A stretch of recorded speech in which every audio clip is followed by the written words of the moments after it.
Hey everyone, this is Sam from Other Side Gaming, and welcome back to Respect Your Elders, Episode 5. Anyways, today we're talking about a game that's not really that well known outside of the United States.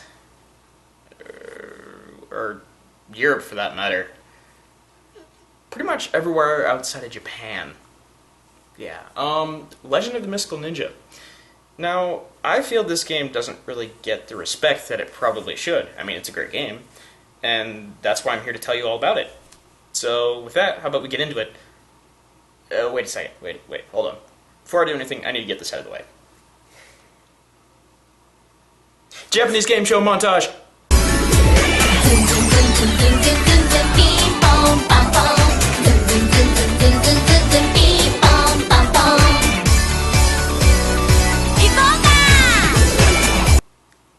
Okay, I'm done.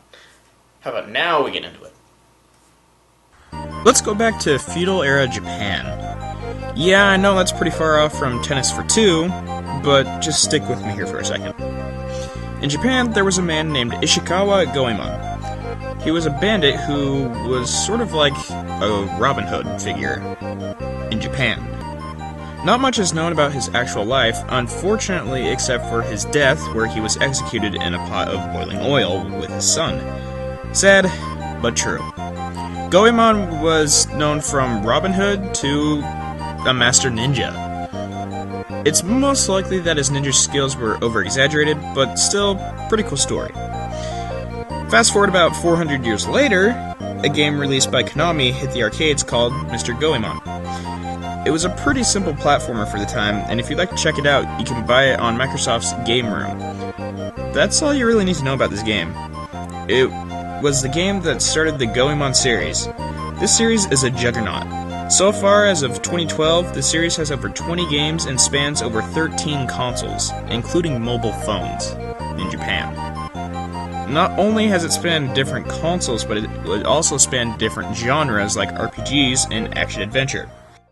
The first one that hit the rest of the world was called Ganbare Goemon Yukihime Kyushutsu Emaki, or to the rest of the world, The Legend of the Mystical Ninja. Released in 1992 in the United States and 1994 in Europe, the game was like a portal to a land that the people outside of Japan had never seen before. Lucky for us, the game kept everything Japanese in it, including folklore, humor, and, well, scenery. I can tell you right now, if you don't like Japan or anything related to Japan, then you're probably not going to like this game. Lucky for you, though, I happen to be a huge anime freak. I love Japan. I mean, seriously, it is like my favorite country. So much to the point where I've learned Japanese, I've studied their culture, I've studied their history. I freaking love Japan, and it's pretty much my dream to go there. I love Japan so much that I'm even making a JRPG by myself. Well, that's not true, I have a friend working with me. But still, I love Japan. That is all. Okay, back to the game.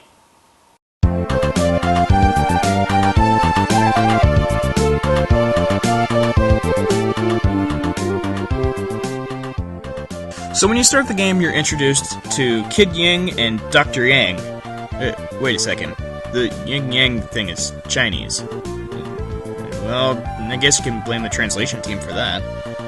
Anyways, after they're done talking about with the biggest font ever in a cutscene, you head out on your journey alone, or with a friend. Yep, that's right, the entire game can be played with a friend. The game is in a 3/4 down perspective until you get to the side-scrolling sections, but I'll talk about that in a second.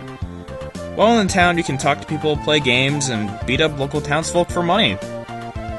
Yeah, it doesn't seem like the best way to get money, but you know, he's a thief/ninja, so who cares?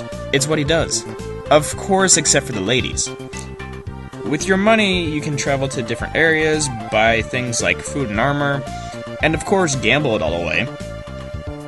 While wandering around town, strange things will start to happen. This is when the game really starts to get fun. Before you are thrust into the side-scrolling awesomeness of the game, you'll be warned by a tanuki, or raccoon dog. These things are frickin' adorable. And yes, Super Mario Bros. 3 fans, this is the creature where the tanuki suit came from. In Japanese folklore, they are said to bring good luck and wait a sec. Oh my god. Yes, people. Those are his testicles. You know what, Japan? Can I talk to you for a second? You know what? Fuck it. I don't even care. We all know Japan's weird. Well, let's see, where was I? Oh yeah, side-scrolling. Well, these sections of the game are probably by far some of the best parts of the game. The levels start out easy enough with the boss at the end, and speaking of bosses, most of them are really well animated and thought out. But the levels get harder as they go. Of course, if you just want to skip to the later levels, there's always a password, but damn, these passwords are long. Later in the game, there are some parts that will make your brain think a little three-dimensionally, but because of the superb controls, it's easy to put Kid Ying where you want him. And speaking of the level layout, the graphics are quite good for a near-launch Super Nintendo game. The sprites are bright and colorful, and the backgrounds are also pretty nice to look at. All of the enemies are thoughtfully created, and some of the motion cycles are quite detailed for this time. It's hard to come by a game that looks this good at the beginning of the console's life cycle. And to complement this beautiful world is a great soundtrack to go with it. The sounds and composition remind me a lot of traditional Japanese music. All the instruments are there, from flutes to strings. This is just one of the games I would pop in and just want to listen to the music.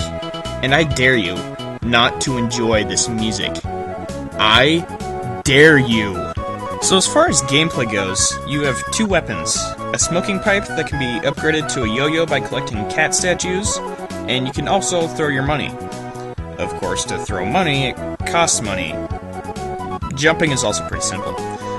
When you buy more sandals, you can jump higher and run faster. It's definitely something that you should buy a lot of in the game.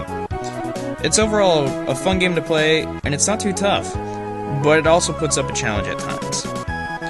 Now, I can't really end this without talking about the anime that was made with the success of the game. Of course, I think this was just a quick cash-in for Konami. In my personal opinion, don't think that it's all that great, mostly because of the horrible casting choices. But still, it's an okay anime in its own right, and if you want to check it out, I'm sure you'd be able to find it on YouTube somewhere.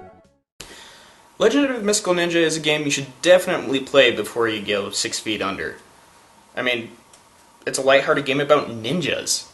And thieves, for that matter. I mean, you know, the game is really easy to come by. The cartridge doesn't cost all that much, and hey, it's on the Wii's Virtual Console for 800 Wii points. So, I don't see any reason to pass it up. And with all the co-op and everything involved, you definitely shouldn't pass this game up. Anyways, this has been Sam from Other Side Gaming, and I'll see you guys next time.